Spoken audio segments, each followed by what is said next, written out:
thank you all for coming to the very first panel this morning, right? This is the first panel in the morning on Saturday. Yeah, well, there are other panels in other places, but this is the one that they wanted to be at because this is the cool panel. Yeah, so you want to go ahead and introduce yourself? Yeah, I'm Lise Quintana. I'm the head of Zoetic Press, and I am the creator of the Lithomobilus platform, which is an interactive literary platform. And I've been working with various technologies and literature for 5 or 6 years now. And my company is really supporting new ways of telling stories and new ways of putting together narrative. Very well done. And she Why, has thank you. fantastic hair. That is certainly true. Something I always notice about people. My name is Douglas Perry, and currently I'm the director of PR at Reverb Communications and Reverb XXXP, which is an independent publisher and PR firm. And we live out in Twain Harte. We're the only ones out there. Twain Harte's near Sonora, near Yosemite, if you didn't know where it was. It's out in the woods. My background is in game journalism, but I also went to Cal and had a literary magazine. So for 18 years, I wrote about video games, traveled the world, met all the various game designers, and after a while, that I kind of ran the gamut of that industry, and so moved on to PR. And so what I get to do now is I get to work with developers all over the world who are making games in different ways. So what we thought would be interesting today, and please do. Speak up if you want to ask questions along the way. We want this to be kind of a conversation rather than a And you do have to lecture. yell, because at this point, I can't see any of you. Yeah, you just look like vague ghosts out there. But we wanted to Thank you. have a conversation, talk about the intersection between literature and games and what's coming up, what has happened, sort of the progression, and then what's going forward into the future. So do you want me to go ahead and kick it off? Absolutely. Okay, so we put this slideshow back here as sort of just kind of running in the background. Like, we're not really going to talk to that, but if you have questions, then go for it. What I thought would be interesting to start with is, just quickly to kind of look through the video game history. Video game history is very short. It started with computer space in 1971, and Pong, probably most people remember, in 1972. And then has moved into games like Grand Theft Auto and Call of Duty and BioShock. And right now what's happened is because of the burgeoning, sort of this blossoming of technology where anyone can go and put a blog up, anyone can actually use the tools to make a video game. At the same time that's happening, all the big publishers are sort of buckling down on all their big AAA properties. So every 6 years or so you have a console generation, and we're in the middle of one right now with the Xbox One, the PlayStation 4, and all those publishers, what they used to do is bring forward brand new series, brand new games that would come out at the beginning of the console cycle to get you attached to that console, to bring something new, and they haven't really done it with this generation, and it's given the opportunity, along with this sort of rise in technology, to bring forward all these independent publishers and give people a chance to make something that's different. Along the same lines, there's another platform called Steam, which is a PC platform where you can put your game on it and have, get voted up, and you could potentially have a big hit even if you're an indie publisher. There have been a lot of people who have grown up with these big franchises like the Madden franchise and Call of Duty, and they're sick of them. They're tired of them. They wanted to do something else. They wanted to make something else. So they've made their own games, and that's part of this. The term independent or indie has been used a lot, so we like to just call them small publishers, small developers, and get away from that. And so now you've got this plethora of games from independent publishers and developers, new tools and new ways of looking at things, and a generation who really are growing up, like we were talking about earlier. They don't want to read the newspaper. Like, they're not interested in reading the newspaper. They want to look at an app. They want to read on their iPad. They want to experience things differently. So in the end, what we have now is a couple major forms of publishing and storytelling, but we also have people really looking forward to creating new ways of telling stories and doing things a little differently. And not having the reins of these publishers sort of telling them what to do and trying to make money. They're doing it because they love it. I do think that the differences in reading behavior, part of it is generational. I know that I have a 16-year-old, and my 16-year-old is not afraid to poke any button, touch any part of the screen. She is the one that figures stuff out first, because that is native to her. She has, been around technology now literally her entire life. And people are reading things in different ways. I think that social media has really sort of fractured people's attention spans. People are used to reading things in much smaller pieces. Long form is not really popular among the very young. They want things that happen in tiny little episodes because that's how video games are played. That's as much information as fits on a screen. So, and the places that people read are different. People want their time filled up. If you have, nobody like sits around waiting in line doing nothing. And in fact, people don't even sit at the dinner table doing nothing. How many of you have ever been in a restaurant and you look over, because I know none of you would do it, you look over and there's a table of people and none of them are talking to each other. They're all looking at their screen.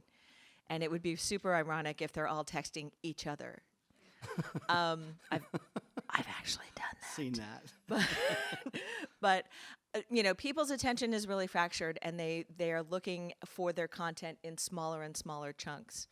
But to your point about these game franchises, a lot of them have moved off of the console.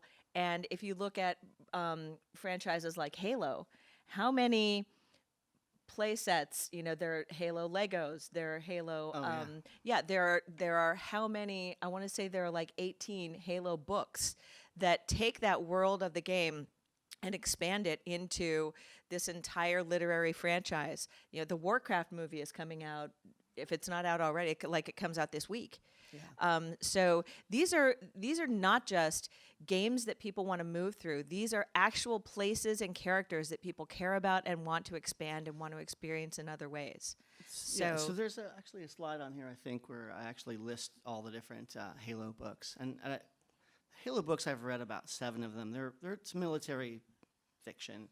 It's not great fiction, but the books. It's not great fiction, but it's stuff that people care about. Yeah, Let's face it, Twilight is not great fiction. No, but people love it. But Exactly. they are #1 bestseller. So what I attribute that to is a very popular game that people love playing, and they want more lore. And the video game actually hides a lot of the story. You get very small pieces of what the story is about, and the books actually fill in a lot of the backstory as a preface or as a prelude, and fill in the transitions, sort of like the Clone Wars TV series did with Star Wars. So I want to give an example. One of the things that has been interesting in video games in terms of using classical literature is that about 10 years ago, if you've heard of the game of God of War, Sony put out a game called God of War, and it was based on Greek literature loosely, on a character named Kratos. And it was really great for me, having been a literature major, to see, we're actually getting into literary classics now. Like, this is fantastic. We're talking about Greek gods. We're talking about vengeance. We're talking about, pure, in this case, Kratos' wife and daughter had been killed, and so he was seeking vengeance. And the great thing about this story is it's based on Greek literature loosely, but the other bad thing is it's a complete action game, and the whole time you're just this angry dude seeking vengeance. So there's some nice depth in the background, but this sort of storyline was small. Similarly, EA put a game out called Dante's Inferno, which was loosely based on Dante's Inferno, and that was fantastic. And a couple of slides are up there. You'll see show the various aspects, the levels that you go down in hell, where you're actually playing through this fantastic sort of version of hell that you've seen in books, you've seen in pictures. And so in that case, I felt like EA's story, even though it kind of really mangled the book, what they did was they did create a fantastic visual experience. And you do not want to look at that game and try to interpret that as a direct interpretation of the book. Oh, that's a shame. I was going to be really excited if it had like Dante quotes and like you get from one level to another by being able to name the various characters and what their They punishments were. all are there. Like, That- I mean, they're all there, but But I want that to be what the game is based on. Like you have to know the text in and out in order to score on that game. that would not If that would not only. sell very well. See? However, the good thing about this, and I read this recently when I was doing some research for this, is that a lot of the players who had played the game hadn't really heard of Dante's Inferno, and so the reverse effect happened, which was they wanted to go read that book. They wanted to go and see it. So a lot of times, what you have here is you have people experiencing video games before they are old enough to have read Dante's Inferno, and then they're reading that literature later. Yep. And that's just like every professor is just like, thank you. I'm so happy that that's happening. So some of the examples are God of War, Dante's Inferno. Everyone's seen the movies or read the books. Lord of the Rings. There was games based on Lord of the Rings. There was Polish literature by Andrzej Sapkowski. That's his works have become the Witcher series, which is very popular and is an RPG that just won Game of the Year last year from several publications. And then if you're familiar with Chinese literature, then Romance of the Three Kingdoms has been made into video games multiple times. Tom Clancy, even Sherlock Holmes games. We're publishing a game right now with Big Ben Interactive, and it's based on Sherlock Holmes pieces, which, my first impression of this was, oh, that's old. I don't want to see that. That's going to be stupid. That's some old PC game. But I saw the game in action. Right? You never judge a book by its cover. Saw the game in action, and it was fantastic because there are these hilarious stereotypes of men with their little mustaches, and they look really creepy, and they're looking to see if they can get something in the game. And Sherlock Holmes is you get to explore visually the neurons in their brains. You have this sense where you're able to sort of figure out what that person wants, and that's how you solve the mysteries. Oh, interesting. Yeah. So I don't know if anyone here likes Sherlock Holmes. Anybody raise their hands? Yes. So yeah, go get that game. So just as a hint, Zoetic Press puts out non-binary review, and we just put out our Sherlock Holmes issue. It is available online at Zoetic Press. What's the book about? Sherlock. I mean, it's Sherlock about Holmes. So it is a bunch of literature based around A Study in Scarlet, which was the very first Sherlock Holmes book, which introduced us to Holmes and Watson and their whole method of working together.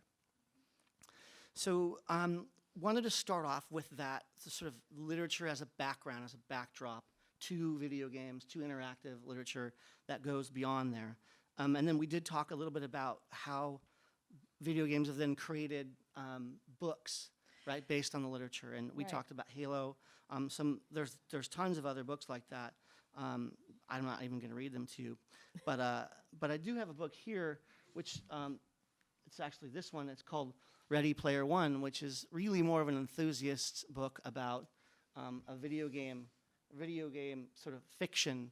And it's not based on anything before, but it's based on this guy who goes into he's a fantastic video game player. He enters into a contest, and he ends up saving the world because of his video game skills. Kind of a far-fetched notion, but it is a very fun. Like, if you do like video games, what's that? Yeah, yep. Oh, I mean, you're always saving the world in video games, right? But I mean, it was more of a romp than it was like good literature, but it was fun to read because it was someone who clearly loved video games, referenced them, and talked about all of them as a part of a culture and his growing up and his knowing this stuff, and the knowledge of those games helped him solve these problems.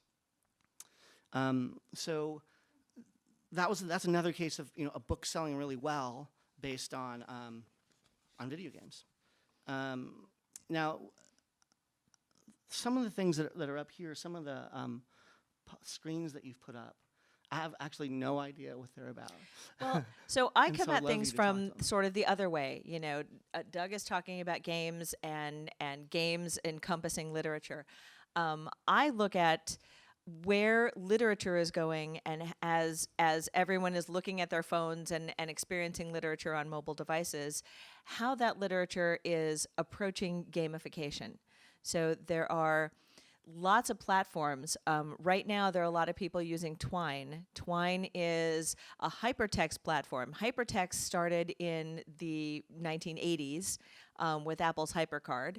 And if you had an Apple and knew how to construct HyperCards, you could make literature in little tiny bites, and then you could send it to somebody else who had HyperCard, and they could read those one at a time, and you could shuffle them around, and it was a little bit clubby. Hypertext literature, then once more people got online and you could construct web pages, you could make hypertext literature where people could link to another web page from within the thing that you're reading. So you could essentially have choose your own adventures online that could be as long and convoluted as you wanted. And so one of the slides I have up here is from a beautiful hypertext piece called The Patchwork Girl. And The Patchwork Girl was put out by Eastgate Systems in the early 1980s. And it is essentially about a Frankenstein's monster. And each piece of the woman's body has its own story. So as you read, you can click on her arm and you will get the story of the person her arm came from. You can click on her head and get the story of the person her head came from. And it accretes into a full narrative. So the way that we tell stories has to be different when we're working in these different media. That hypertext literature sort of reached its peak in about 1990 and then, sort of fizzled out because very few people were looking at it. And part of that is sort of due to Eastgate Systems, which made the best authoring tools for hypertext, also decided that they were going to be the only publishers. So you had to buy their authoring tools, which were really expensive. They were like, I want to say in the $300-400 range, which just as a comparison, other noveling tools like Storyist and Scrivener are like $50, and authors are poor. So having this $300 or $400 tool that writes this very, very specialized form of literature that you then have to turn around and say, okay, Eastgate Systems, will you publish this now? And so Eastgate Systems was the only publisher and distributor. So of course, every single thing Eastgate Systems published had an audience of like 6. And I was one of them. So it's very sad that Eastgate Systems, because it had a bad business model, sort of doomed a lot of hypertext literature to oblivion until better tools came out. Twine is open source.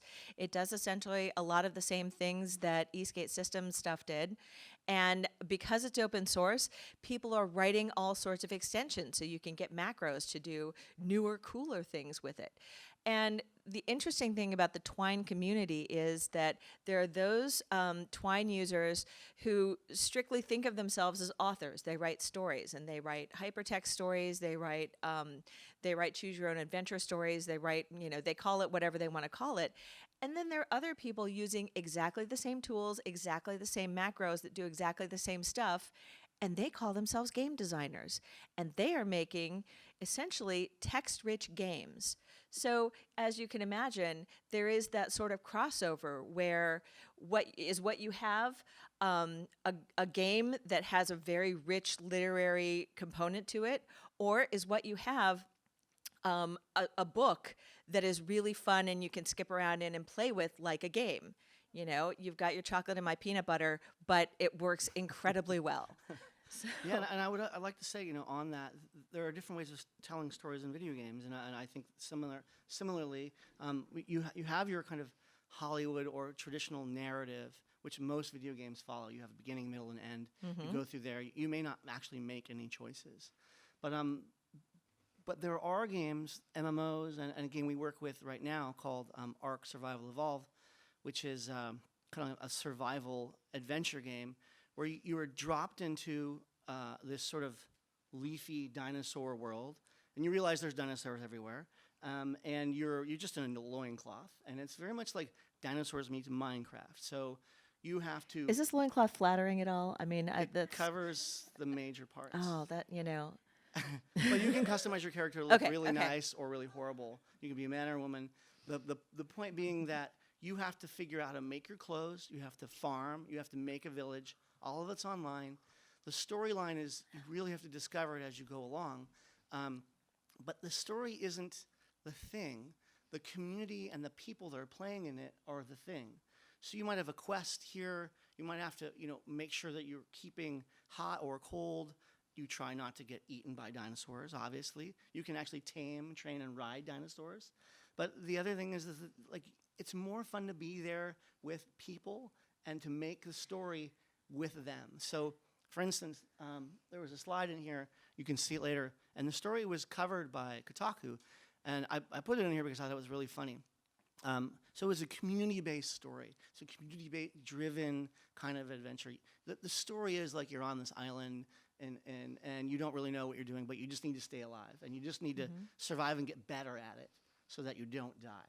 But what happened was you can communicate with other people online all the time. And if you leave the game, you might find out that someone has, if you want to go to sleep, for instance, in the real world and you don't want to be in the game, you wake up the next day and you're like, hey, all my stuff's gone. Where'd all my stuff go? Well, it's a persistently online game. So you might lose all the loot. You might lose all your dinosaurs. You have to go back and build it up.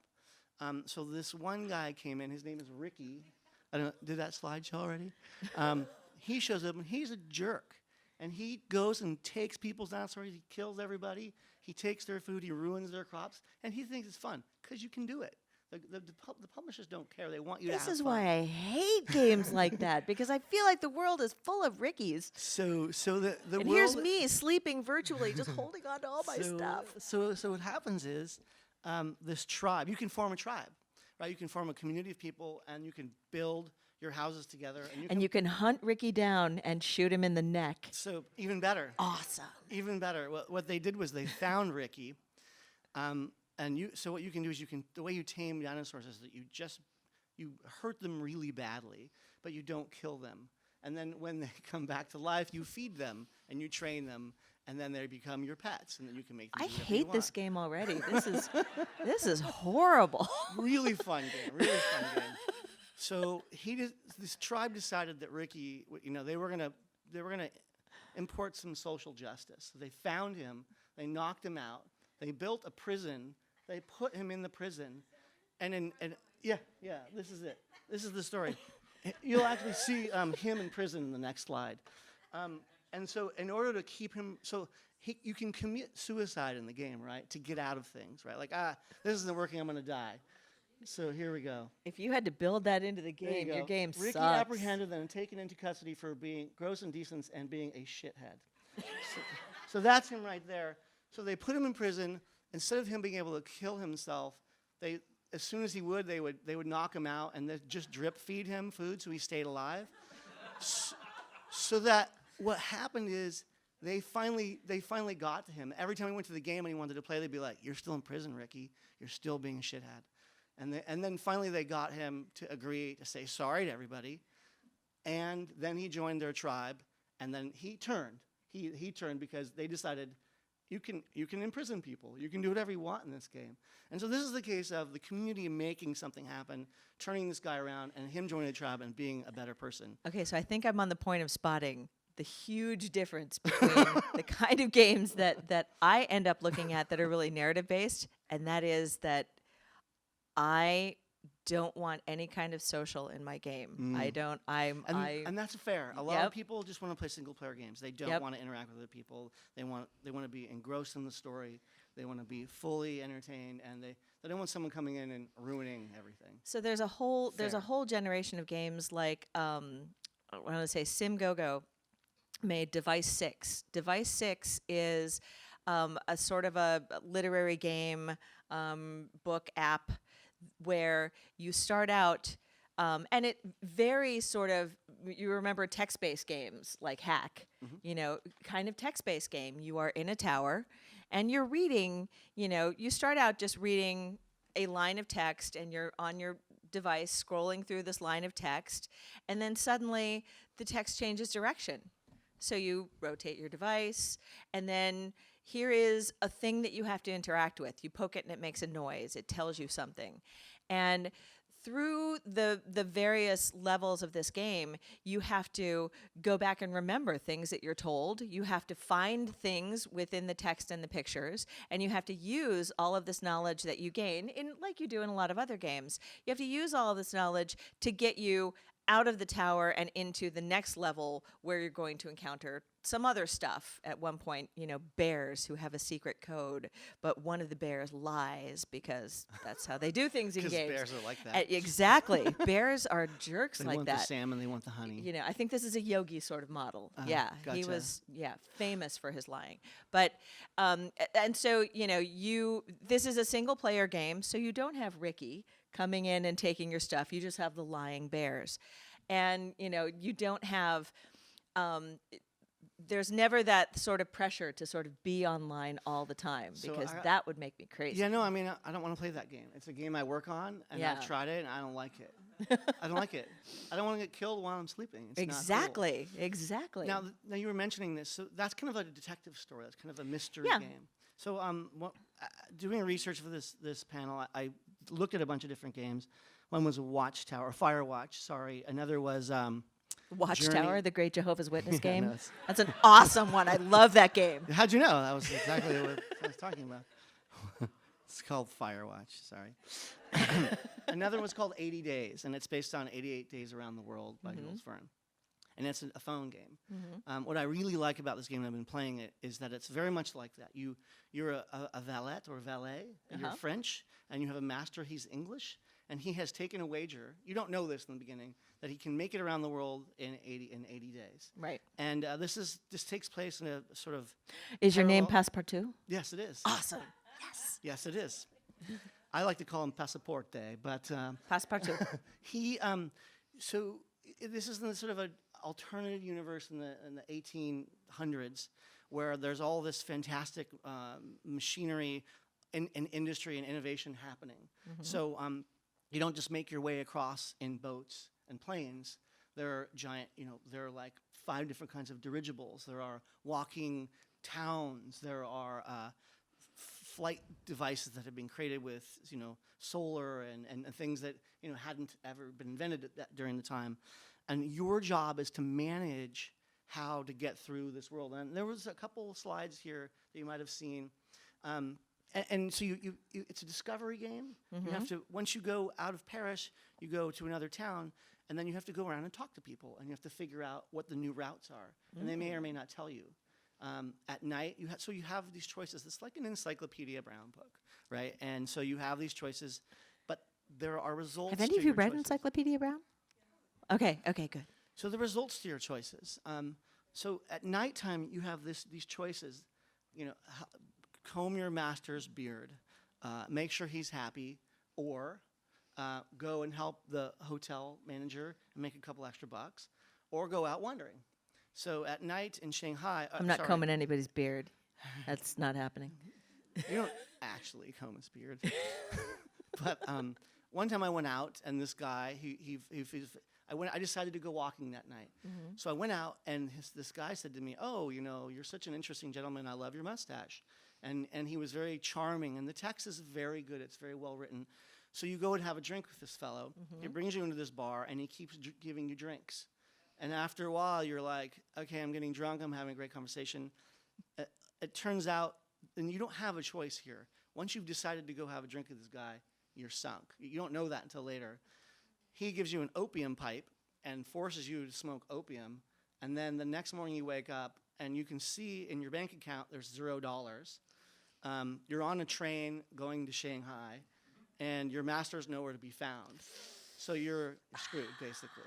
So you read through the text, and basically you have to overcome, this being on opium. You have to overcome making horrible and you're decisions. just on this train waking up and going back to sleep, and it turns out the only choice for you in the next town, the only way of employing yourself is to join the circus. So it's humiliating, right? You're like, I'm in the circus, I have no money. So your choices are, so now you have 3 choices. You have a choice, become part of the human pyramid, be part of the cannonball team, and then the third one was jump on a horse and do fire breathing. which I'm is what, looking for the downside in this. It doesn't sound like being in the circus is like the horrible choice. so here. I took the fire breathing. I did it for a while, and then it turns out my master was there, and I joined up with him. The point is you don't know what's going to happen, and your choices affect you. And I played it through several times. The first time I played through, I died going to the North Pole because there was this fantastic Russian contraption that brought me there. But there was a civil war in the contraption. The engineer left, and everyone just froze to death. So Like you do. like you do in the North Pole. So there are a lot of games where, well, I shouldn't say there are a lot. There are several good games, and this one in particular, 80 Days, I love because it's educational. It plays through multiple times. You just don't know what's going to happen when you get through it. I did actually beat it by doing it before 80 Days. And I felt like every time I played it, I had a different experience. So this kind of narrative enables you to play it multiple times, go through different routes. There's a lot of history in the cities you visit. There's a lot of interaction. There's like political and social kind of revolution in a lot of the places you're visiting because a lot of the countries haven't been settled. And so you feel like you're getting a new experience each time. That's one of the great things about a lot of the Single-player game, by the way, so you like it. Right. Okay, I'm down. No Rickies. And I'm totally joining the circus. I think I'm using that as a goal. But there are a lot of more literary sort of games where it is that replayability, that ability to experience a narrative in multiple ways and to be able to, by altering your choices, experience a narrative many, many times. So when I started Zoetic Press, what really inspired me was I had gone to, I don't know if any of you remember this is probably 9 years ago now, the Genghis Khan exhibit that was at the Tech Museum. And the great thing was that when you went into the Genghis Khan exhibit, the first thing you saw outside was a big poster that said, pick one of these 6 characters and follow them through the exhibit. And so there was a bureaucrat and a farmer and a soldier and a woman and a scholar and the other guy. And you look at these 6 characters, it's just on a poster. You go through, and there are 6 throughout the exhibit, 6 touchscreen kiosks. And each one of them has those 6 characters on it. And so you touch the screen, and the exhibit sort of roughly followed the timeline of Genghis Khan's life so that you could see, as you touched each thing, how Genghis Khan's reforms had affected various strata of society. Well, the cool thing was, if you in each touchscreen, because you weren't like locked into a single choice, you could look at none of them, you could look at all of them, you could look at any combination of them. If you multiply it out, there are 63 different combinations for each of those 6 item touchscreens, from touching nothing to touching everything. 63 different combinations. When you multiply that out by 6 touchscreens, that's 62.5 billion with a B combinations of stuff that you could be reading. If you have literature where these, in essence, 36 pieces, 36 nodes of literature could form 62.5 billion combinations, that's a really powerful storytelling engine. That's a really amazing way of being able to re-experience the story in various ways over and over again. And it's something that it's one of those ways that technology really affects the way that people are telling stories and the way that people are kind of putting them together. Yeah, and sort of to add to that, I was looking up some quotes from different writers who had been writing for various games, and one of them said, Susan O'Connor, she said, books are internal, movies are external, and games are kinetic. The story is what the player does. And I feel like what needs to be said really is like, there is this interaction, there's 2 circles, they're moving closer together, interactive storytelling and video games. But what they do have in common, and it's different than movies and different than books, different than comics, is that the player is the thing. The player is the story. So what the player does drives the story. It may be a linear This would be more story. powerful if you could say it like a rap video. It's not going to happen. But I guess that was kind of rappy. But Yeah, it was. You wanna feel like when you're one of the things that as a writer you need to know is that you can't just write a story and have it work. You have to have the player as the thing that drives it. So in games and in interactive storytelling, you have to create this universe where all these options exist. All these options exist, and then you have to tie all those together so that they come to a story ending or multiple story endings. Actually, was the quote up there before, but it basically said this author basically said, there's a giant player-based hole that you have to fill in when you're creating this story. And it's really hard. I actually know that a lot of the writers who have written this, they feel like they're kind of secondary. And one of the funny things that they started doing before was, people would say that they were writers for video games, and the designers wouldn't listen to them because they weren't designers. They wouldn't really, you're like a second-class citizen being a writer for a video game. And they're like, no, I'm writing the whole thing. Like, I'm actually a big part of this. But designers were interested in, engineering and creating fantastic light and, special effects and creating this kinetic experience, right? So this one woman actually changed her name to narrative designer. And everyone who was a writer in video games, turns out, loved that. And now have so a lot of them have changed their titles because they're now a designer. But it puts them on equal ground with the people who are engineering and designing the games. One of the other things that is similar to what you were talking about is these telltale games. And there's a picture up here about a game called The Walking Dead, based on the Walking Dead series. Which I only just started watching, like last week. It's very, very intense. I missed it. Don't tell me anything about it. Don't tell me. Who's seen the shows or read it? Yeah. What's that? Yeah, most people. Yeah. So except me. Yeah. You can play the game without those.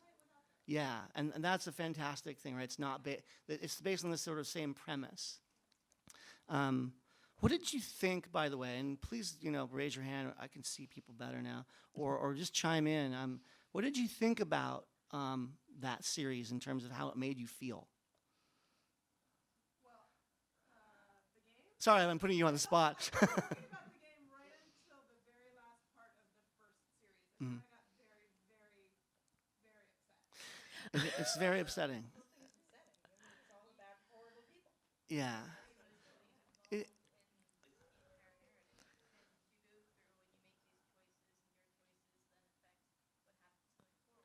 Right. So some people are good by nature, or they're put in a horrible situation. Some people are jerks, and they're put in horrible situations. But you have to go through it with them, right? And one of the screens I had up here was like, there's this African-American fellow who saves this young girl from her house, and he has just been, he's being brought to jail because he's been accused of killing the lover of his wife, which he did. But I don't know if, it's vague as to exactly, if he's guilty of it or exactly guilty of it or not. But so, and people have seen this on television, right, in the game. So he now is taking care of this young girl, and I realize that there's this sort of zombie apocalypse, and he's like, you have to come with me because your family's dead, and you need help. So all throughout, I hate it when that happens to me. All through this, I'm so distracted by you, I can't. Very well, very good. And so you have to figure out, how to tell the story of how you met this girl and who you are. So sometimes he lies, and and people call you out, right? And then you have to admit it.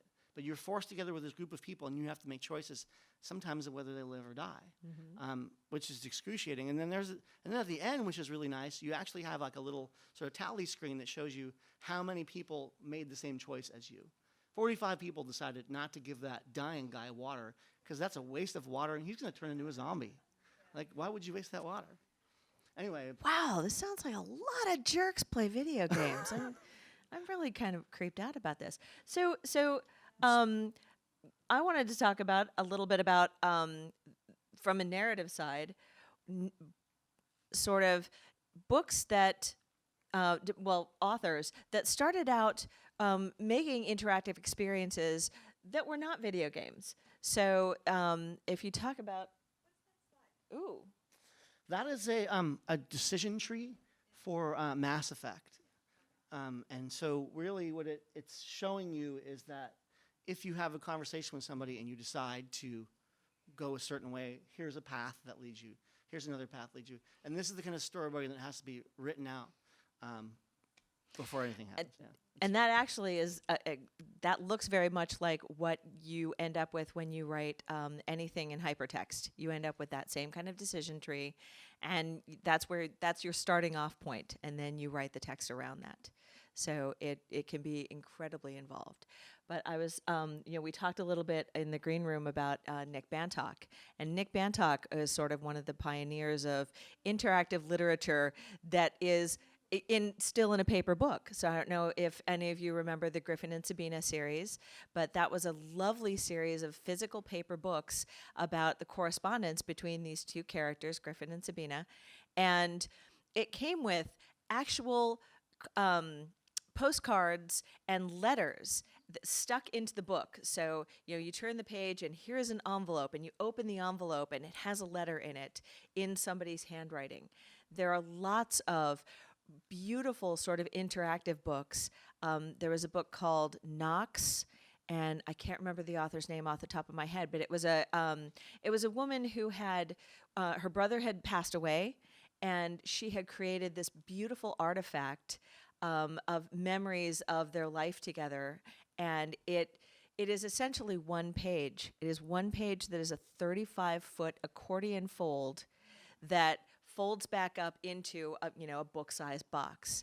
And it is, the entire 35 feet by, I want to say it's maybe 12 inches, is just bits of stuff that she had stuck to this paper. And the original is the actual artifacts themselves. You can get a facsimile. You can get one facsimile that's just printed on there. You can get more expensive facsimiles that have actual stuff stuck on there. But as you follow that narrative along this book, but it is interactive. It's tactile. If any of you who have ever enjoyed a pop-up book, I love pop-up books. I had a great pop-up book of Samuel Taylor Coleridge's Kubla Khan, which was also done by Nick Bantock, who he did so many beautiful, beautiful pop-up books. So then he actually expanded into doing some online books, some online interactive books. So he has a book called The Venetian, which somewhere in here there is a slide of it. But The Venetian is a beautiful interactive book. And sort of the sad thing is that there is not a single platform that is really capable of rendering narrative in every way that can be interactive. There's not one platform that's flexible enough. So what ends up happening is authors end up having to sort of create their own interactive platforms for whatever their book is. So Eli Horowitz and Russell Quinn have done a whole series of books. They did, the slides are up here, and I'm blanking because I'm super nervous. I don't know if you can tell. But just keep looking like back here. The Pickle Factory, and there are a couple of others. And those books exist as paper books. You can go to any bookstore and pick them up. But each one of them also comes with an app. And those apps interact with the actual physical book. And that interaction expands the content and expands the narrative in ways that you're not going to get with just the paper book. Similarly, the app itself, it can stand alone, but it's not going to be as rich of an experience as you would have with the app itself. So there are other ways to experience literature. There are a lot of people doing sort of geographically sensitive apps. The artist Astrid Bin did a great pair of apps called the Redemption Machines. Now, these only work if you're in Belfast or Berlin. And the great thing is you install this app on your smartphone, you start out at a specific location, and she made a very conscious choice to have the narrative be verbal instead of textual, because she wanted people to be actually looking at the physical space and experiencing this physical space. The Redemption Machine episode that takes place in Belfast really talks about the fact that Belfast was made into a city by the linen industry. That That's right. It's been there. Right. Linen there. Right. that industry is what, they drained the swamps and they built all these buildings. And so she has you walking through neighborhoods in Belfast and like looking in abandoned buildings. And, if you see around this window that you can, look in from the outside, you can see marks of a fire that happened in this, building in whatever year. So that's something that is only just now sort of becoming available. There is an app called Juno that allows really anyone to build these sort of geographically based narratives. And right now, Juno is primarily being used by advertisers because you can tag a place and you can put some text on this tag. So people looking at their phone can say, oh, right here there is a tag and this tag says, "Eat at Joe's." Or you can tag a place and this tag will say, on this spot, this thing happened. And if you walk 500 feet to the right, this other thing happens. And you can build these narratives that have people walking through actual space and looking at actual things. So that very much ties into augmented reality and virtual reality. Absolutely. And the whole idea of gamification. But I know that, for instance, there's been a lot of work done around trying to figure out how best to make an augmented reality game where you're told to go to a certain place, right? And then we worked on a game called Light Shot, and it was basically a laser tag game. And the idea was that you had your a Is map. Ricky playing this game? I'm not playing if Ricky's He's playing. not. Okay. He's not. Okay.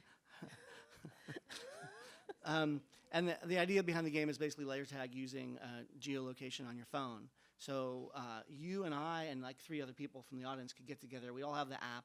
We all have these guns and sensors here, and we would have to go find each other and knock each other out, and whoever wins, right? But you find them on your screen. The great thing about it was because you can when you get closer, you can see them kind of showing up. The horrible thing about it was that you had these really horrible looking, like, lame guns. They're done by the 3D printers, and you have to wear like a big kind of thing on you, so you're walking around looking like a really Looking not smooth. No, not at all. And you'd be like, oh, that's the guy. He's wearing all the junk. You don't have to look at your phone. But the idea is that was fun because you could use this technology. It used to be really expensive, and now you have it on your phone, and you can use a 3D printer. You can use geolocation from your phone. You put things together and So and have fun. I don't know if you ever played Ingress. But Yeah. Ingress was one of those games that I feel was a huge letdown because there was a potential for narrative in that game that just ended up not being there. But But Google put it together, right? And they had a lot of money behind it. they and a lot of they press did. behind And it. but you know why they put it together? To get mapping. They had people mapping stuff because that's how you got from portal to portal was so mapping English walking was routes. Cool because you're like, okay, I'm in San Francisco, I'm at the Hyatt Regency, Mm-hmm. and now this device is telling me I'm really close to where I need to go. Right. What am I going? Where do I get? How do I get it? You have to sort of figure it out and get to that exact Yep. spot, and then something happens. Through the Yeah, and then you technology. capture that portal, Yeah. and then Ricky shows up and takes it back. Yeah, Yeah, I Ricky. hate that guy. God, you're a big fan of Ingress, huh? I was a big fan of Ingress until until I realized that the narrative just wasn't there for me. And Yeah. honestly, I want there to be more story. I want there to be a compelling reason other than just competition. Right. And that is, to me, the compelling thing for me is always a moving narrative. So that's a thing that there are a bunch of new fitness apps. Yes, And there are. that is a beautiful thing because these fitness apps, basically, they insert narrative into your workout routine. So you install this fitness app on your phone, and you start out and you are a spy. And there's all this stuff that you have to find out. but the way that you get from place to place is literally walking. So when you have your phone on your person, it tells you, okay, you've walked, 2,000 steps. Now you're at this other place where you're going to learn the next piece of information that is then going to get you to the next place. And so you're not playing against anyone but yourself. It's encouraging you. You don't have to, you're not on any kind of, geosensitive path. It's just how many steps you walk, and you can see your progress. And, if I go 50 more steps out of my way this way, I can pick up this thing that I might need later. Because that's a thing that I have found out through various games, is that it turns everyone into a kleptomaniac. If you see something that's not nailed down, take it. Blow it up. Take it, blow it up, eat it, whatever. Yeah, but just, you steal stuff in games all the time. It's terrible. But yeah, you take stuff because you might need it later. And that sort of, I'm competing against myself. Yeah. So Ricky doesn't get to play with me. And the narrative in a thing that I'm already doing that encourages me to do that thing more makes that more compelling. Oh yeah, and then when you're exercising, all of a sudden an hour goes by and you don't even notice it. We have a rowing Yep. machine. My wife and I are on a rowing machine, and the only thing there that's story driven is like this little sort of 2D digital lake, and you're just going across it. And but we could really use. You that. totally need to hack it so that Yeah. you're rowing from place to place and getting stuff. No, I wanted to mention a couple other games that I thought were really valuable in this discussion. That game company created Journey and Flower and Flow, and these games are really different in the way that they function. The creator of these games was sick of the Call of Duties, the competition, the fighting, and he wanted to create games that just evoked emotion. So in Flower, it's a very easy game actually. You are the wind, and as the wind, you go through the forest or you go through a meadow, and you blow through a flower, and you create that. You get that petal, and then you can take that petal, and then that flower opens up, and then you realize there's a path or several paths. Then you go to these other flowers, and you sort of awaken those flowers, and they bloom. That sounds like kind of a therapy game. It is very therapeutic. It does make you feel wonderful. It's like the very opposite of Call of Duty. You just feel like you're this breezy, flowing thing. You're creating. You're happy in nature, and you're opening up flowers. And it's a very magical experience. It's only like 2 or 3 hours. It's not competitive at all. There are no words. You just flow through the game as a flower. And so I would say this isn't the kind of narrative that fits into any of these things. It's not a linear game in the sense that it tells you beginning, middle, and end. It's not an Encyclopedia Brown choice style book. It's really a game where you just are meant to just feel it sort of kinetically and emotionally. And I have to tell you, it's only like 2 or 3 hours, but they're fantastic games that anybody can play. My wife, for instance, here in the front, doesn't like video games at all. They make her very anxious and nervous. This would be a great game for her. I'm totally with you. Yeah. So we're getting down to 15, 20 minutes. Do we want to open it up for questions? Absolutely. Okay, so this is the part where you guys have to actually talk. Do you have any questions? How many of you out there play video games? So about half of our crew. Has anybody played Journey or Flower? Yeah.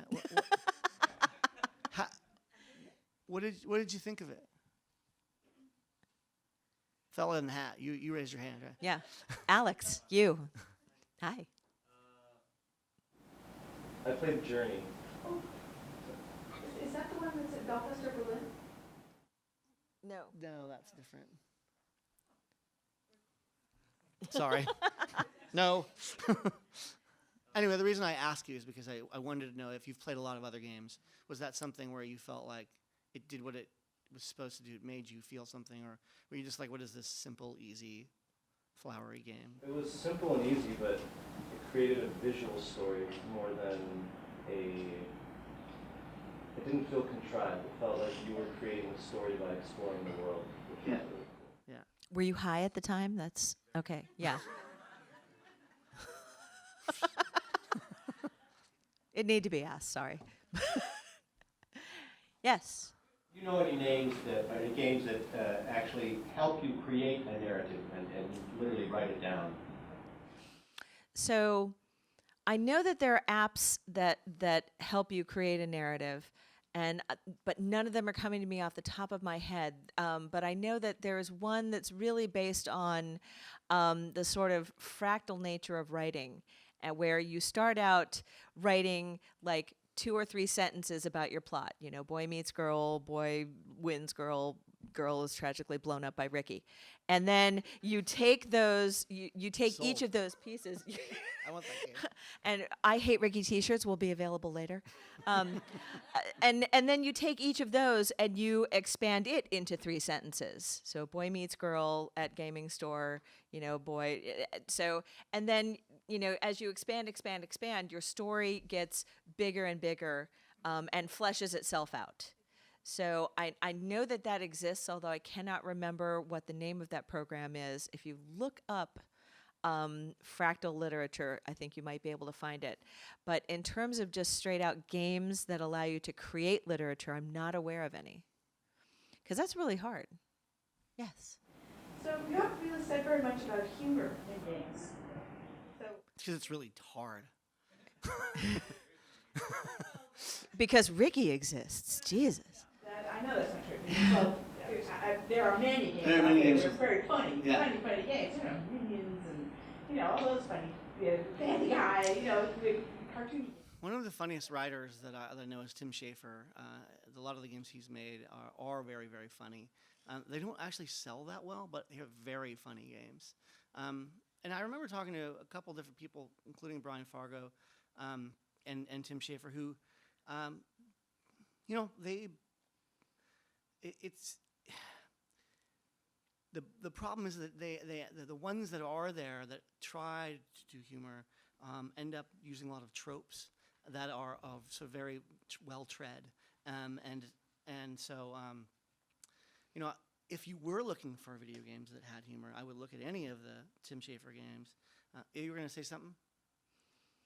Oh no, you don't have your hand up. Yeah, I think it is hard because what makes literature, what makes narrative compelling is conflict.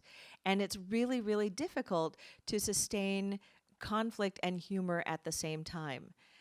So, you know, you can only slip on so many banana peels or, you know, shoehorn in so many puns before people want to hurt you. So, you know, I think that it would be really hard to have a really extended, like, you know, I want to say Terry Pratchett. Terry Pratchett's amazing for being able to reliably work humor into a narrative that is still, essentially, Terry Pratchett books are like whodunits. And I am not sure, you know, humor relies on, there's the setup and then the payoff. And when you are approaching things non-linearly, you might be able to have maybe some visual puns, but those are, again, hard to pull off kind of long-term over a long game. Yes. There's one game I think of when you say that. I don't remember who wrote it, but it was one of the Sierra Studios games. Oh. Back in the day, Woodruff and the Schnibble of Azimuth. We're laughing already, okay? Sounds funny to me. It's like super nonsensical, just like banana peels and like shirt fronts and just it makes no sense. And I think that's the beauty of it. It's completely fantastical. But there was a lot of humor in like Monkey Island and Day of the Dead and those old games. There was a lot of humor. I kind of miss that. Those are all Tim Schafer games. Oh, are they really? Yeah. All right. Yeah, I mean, I think the reason that we're having a hard time answering a question because there aren't that many games that are that funny, and then when they are, there are just a few guys or a few designers who are making them. And a lot of those games that you're mentioning, you know, point and click based adventures, there aren't that many of them left because the big publishers aren't interested in publishing them. So that's why the indies have come through. And this game, the game I was talking about with the zombies, the Telltale games, The Walking Dead, is very much based on that same kind of sort of click and see what happens narrative. So yeah, I would say look up anything that Tim Schafer has created, particularly Psychonauts is very funny. And you can get those digitally. now they're all online, so they're available. All right. I think Lisa's pretty funny. I could listen to her all night. She's good. Yes. So actually, I had a question. We're talking a lot about how video games are creating media, and along the lines of video games maybe consuming media to create narrative. And I just kind of bring this up to a talking point, looking at those shirt. Yes. Thinking about how that game mechanic works, with taking in songs from CDs and then generating levels. Just if you have any thoughts on how like procedurally generated storytelling is, any experiences with that, and also where did you get that shirt? So it was at like 1998 He stole it or from Ricky. 1999 when this game came out, and it never came out in the States. Sony didn't want to publish it, but basically, what this game is it's a vector-based 2D game. They didn't want any. Sony didn't want any. It came out in Europe, but it didn't come out in the United States. And you're this rabbit here, and you basically are walking along, a road, and if you press the button at the right time, then you stay the same size or you get bigger. But if you miss the beat, you turn into one of these smaller creatures until eventually you just turn into one of these little asterisks. That's when you die. But the the idea behind the game also was that you put the game in the PlayStation. The PlayStation would take the content, put it into RAM, then you could take that CD out and put any CD you wanted in, and the game would play to that music. So you could use the music of a rap song or the Beatles or whoever, and that would be the back story or the back music, and you would play to that. Pretty interactive, pretty fun. Really, that was kind of like an experiment on the PlayStation, and I haven't seen a whole lot of games like that since. I know that, yeah, I loved it. I actually thought that it worked really well. It was really fun to play.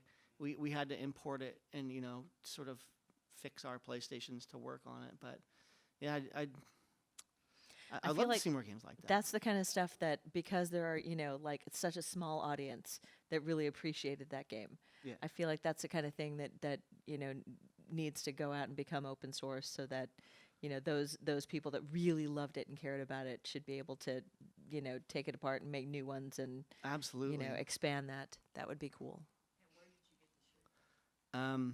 Well, this is not a really interesting story.